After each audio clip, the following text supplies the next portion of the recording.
Ya, selamat datang di vlog GSS Family. Jadi kali ini gue pengen ngejelasin sama ngeceritain owning experience gue selama 4 tahun pakai Honda Mobilio yang gue beli dulu tahun 2014. Jadi pertama gue kenapa sih milih Mobilio dulu, padahal gue sebelumnya itu gue pakai Innova. Jadi gue pakai Mobilio itu karena di rumah kan udah ada Innova. Mikirnya kalau buat harian gue butuh mobil yang kecil tapi enak dikendarain, dari mesinnya ringan, pokoknya bisa meliuk-liuk, bisa kencang juga. Akhirnya udah beberapa kali test drive mobil-mobil yang setipe kayak modelan Mobilio, Avanza, Livina. Kebetulan waktu itu belum muncul yang namanya Expander sama Livina yang basisnya kayak Expander. Jadi gue akhirnya milih Mobilio ini. Terus kenapa milih tipe E juga karena gue ya udah, dulu gue berpikiran masih muda belum nikah, bisa jadi bahan nih gue modif-modif gitu. Kalau udah di RS kan udah lengkap gitu loh, belum tentu selera juga buat gue nya. Akhirnya gue milih tipe E ini. Tapi akhirnya gue bersyukur karena ternyata Mobilio nih surprisingly buat dikendarain harian itu enak. Dia gasnya instan, terus juga ringan bodinya, walaupun misalnya dikendarain bisingnya itu yang gue nggak nahan gitu, karena road noise-nya berisik, terus juga suara dari jalanan pokoknya terasa deh. Dari tampilan luar Mobilio nih ya menurut gue ya ini Mobilio love and hate, ada orang suka ada orang nggak suka. Cuma emang kalau dari depan udah lumayan asik, dia pendek ceper gitu ya untuk kelas MPV. Tapi di bagian belakangnya kayak nungging. Untuk yang RS sih nggak terlalu nungging, tapi buat yang tipe E sama tipe S, oh terasa sih nungging banget gitu ya. Karena dia depannya pendek, alhasil banyak banget gesrotan yang gue juga nggak tahu siapa yang ngelakuin. Karena dulu kan gue pakai mobil nih berdua, kadang bokap gue gantian aja, karena kan di Jakarta ganjil genap, jadi gue gantian. Jadi di bagian bumper apalagi bumper kanan, bumper kiri tuh pasti ada gesrotnya, lecet-lecet, karena memang jalanan kadang di Indonesia nih ada yang jelek, ada polisi tidurnya lah, macem-macem lah, akhirnya ada gesrot-gesrot. Ini gue bahas lampu Mobilio nih pada dasarnya standar ya, karena dia masih bohlam biasa, jadi ya udah terang enggak. Terus kalau gue baca di forum sih ada beberapa Mobilio yang dia mika kacanya itu burem, kadang kena air tuh dia berembun gitu. Tapi alhamdulillahnya gue pernah sih sekali, tapi terus gue komplain ke bengkel resminya, kayaknya karet-karetnya dia rapetin, dia benerin, dia lem, gue nggak ngerti. Sampai sekarang nggak pernah masalah lagi sih. Meskipun nih bohlam utama masih standar, sennya standar, fog lamp standar, lampu kota standar, bohlam ya. Tapi ya misalnya buat harian kan gue juga jarang ketemu malam, oke lah. Tapi gue pernah juga sih bawa Mobilio ini jarak jauh, Surabaya Jakarta beberapa kali.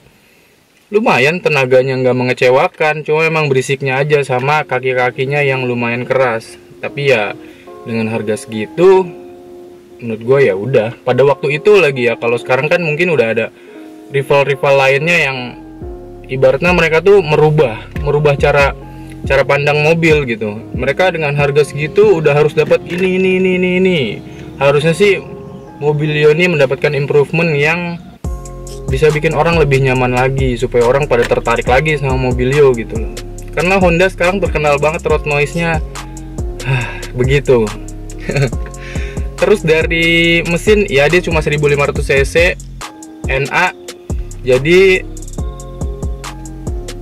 segitu tenaganya. Tapi karena dia ditransmisiinnya pakai CVT, jadi menurut gue sih itu enak banget sih, enteng dibanding kelasnya ya yang mereka pakai gear biasa. Ini pakai CVT enak banget, lancar, mulus, suara mesin juga nggak kedengeran ke dalam, nggak ada endut-endutan misalnya naik gigi. Kita pindah ke bagian samping. Mobilio ini pakai ring 15 ya, yang menurut gue velgnya standar sih. Kalau yang udah RS kayaknya udah lumayan. bagus. Terus udah tambah set skirt juga, bumper depan sama bumper belakang juga beda kalau RS sama tipe E ini. 2000 years later. Oke, lanjut lagi, tadi ada gangguan. Nah, jadi aduh, ada nyamuk lagi. Terus juga gue menyesalkan sama Mobilio ini yang kayak kurang rapet ya, di bagian kaca tuh nggak rapet. Kalaupun emang mau dibikin nggak rapet kan bisa dipasang karet-karet ya, tapi ya mobil dengan harga segitu waktu itu ya sudahlah gitu, kan buat harian. Terus juga untuk bodinya, akhirnya gue menghindari suara berisik dari luar dengan cara body gue pasang peredam. Ternyata itu ngefek buat soundnya juga, speaker dalam, supaya suaranya lebih deb lebih enak. Gue pakai peredam aspal full pintu, 4 pintu sama pintu bagasi. Jadi ada perbedaan antara bodi pintu sama bodi lainnya. Yang bodi lainnya bunyinya masih kaleng teng-teng, yang satunya udah deb enak.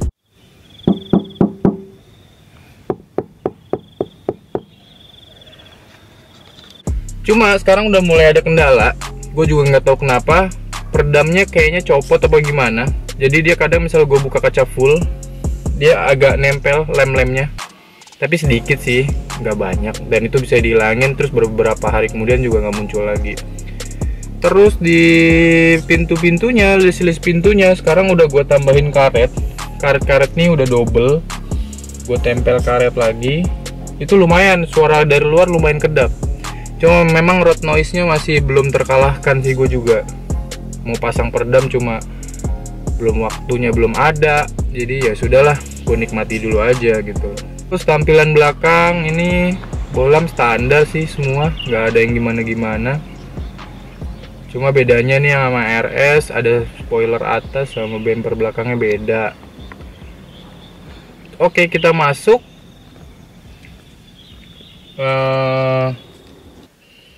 Kalau ini masalah power window cuma pintu driver aja yang auto up and down. Bersyukur sih, soal setahu gue kayak Brio auto down doang ya, nggak auto up. Terus di sini ada tombol-tombol dummy 3 kosong. Terus di sini ada slot buat naruh duit. Kepraktisannya lumayan sih, tapi dibanding Avanza memang gila sih. Itu dia di pintunya bisa muat banyak botol. Kalau di sini sih cuma 1 aja. Terus di konsol tengah ini gue tambahin armrest. Armrest gue beli di online shop aftermarket. Tapi ini gue ikutin sama Mobilio tipe E yang Prestige facelift tahun 2019 kalau nggak salah. Persis, dia jadi plug and play, tinggal colok aja karena di sininya kan awalnya cup holder. Nah, dia tinggal ditaruh di cup holder sama kasih double tape 3M, udah nempel sampai sekarang, nggak goyang-goyang juga, solid lumayan lah. Terus ada lampunya, ada 2 level juga, ada bawahnya lumayan bisa naruh banyak barang, sama di atasnya bisa buat handphone. Terus juga di sini banyak slot USB yang semuanya aktif, di depan 3, di belakang ada 4.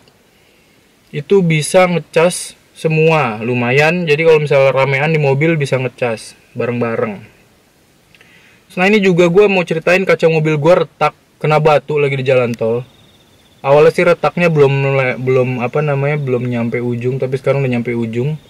Karena nih gue kaca filmnya udah gue double, jadi gue sayang sih mau ganti nanti aja deh, sementok-mentoknya aja gitu. Itu juga nggak mengganggu.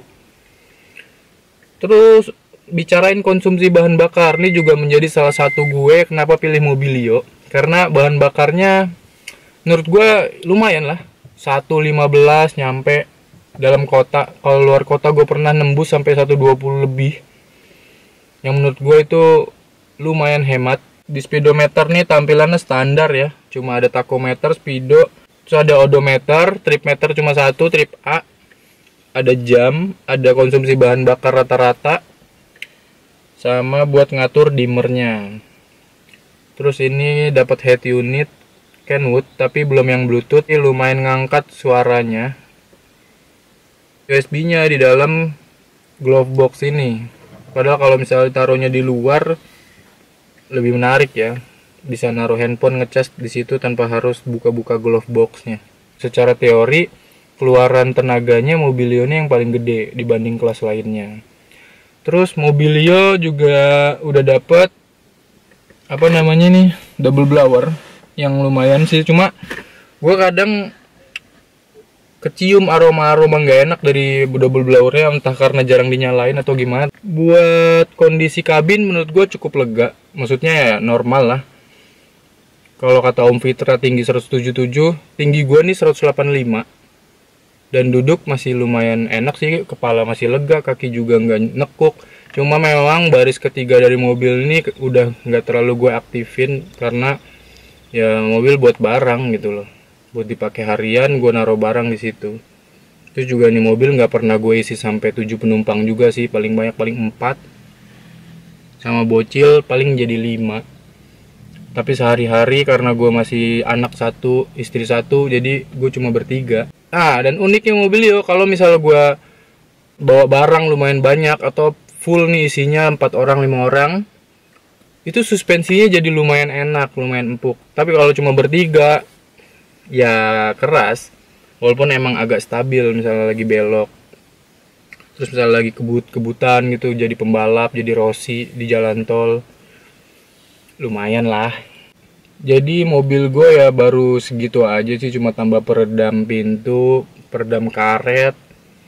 Terus paling sama joknya ini gue lapis karena gue punya anak, jadinya takut kotor, gue lapis aja pakai ini. Terus tambah konsol box standar sih, nggak ada yang modif aneh gitu, cuma fungsional aja. Sama satu lagi yang gue keluhkan dari Honda nih apa ya, dia punya AC nggak dingin nih. Gue pakai Toyota di rumah, misalnya gue set di 24, fan speednya 1, itu bisa beku walaupun siang, dingin gitu. Kalau misalnya Mobilio gue misalnya siang-siang kadang kudu 2, kudu 3 speednya. Tapi emang gue nggak pernah sih ngeset suhu sampai maksimal banget, paling 3/4 dari paling dinginnya. Ini juga nih seat belt warna gini, ini sekarang udah mulai kotor sih, udah mulai menghitam. Emang warna gini lumayan sih, lumayan perawatannya. Kalau misalnya mobil RS kan dia udah warnanya hitam, itu jadinya ya lumayan lah, nggak terlalu kelihatan kotornya gitu. Terus ada yang gue salut dari mobil ini ya, salah satunya dia punya suara speaker yang lumayan untuk ukuran standar.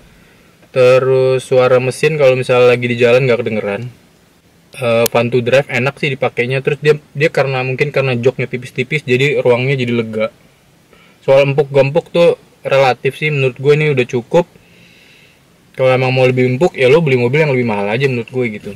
Terus cuma kalau misalnya lagi hujan deras banget, ini atap lumayan berisik sih. Cuma kalau hujannya yang biasa aja nggak berisik, kalengnya tuh kedengeran gitu. Mau gue pasang peredam juga rencananya supaya lebih anyep kalau misalnya lagi hujan gitu. Cuma gue mempertimbangkan dengan cc yang 1500, gue pasang peredam makin banyak, kayaknya mesinnya ngoyo sih akhirnya nanti. Oke, segitu aja vlog dari GSS Family. Gue nge-review Honda Mobilio selama 4 tahun gue pakai. Sampai bertemu di video berikutnya. Oh ya, gue lupa guys, nih pajak Mobilio mungkin karena progresif, gue di atas 3,5 juta. Lumayan.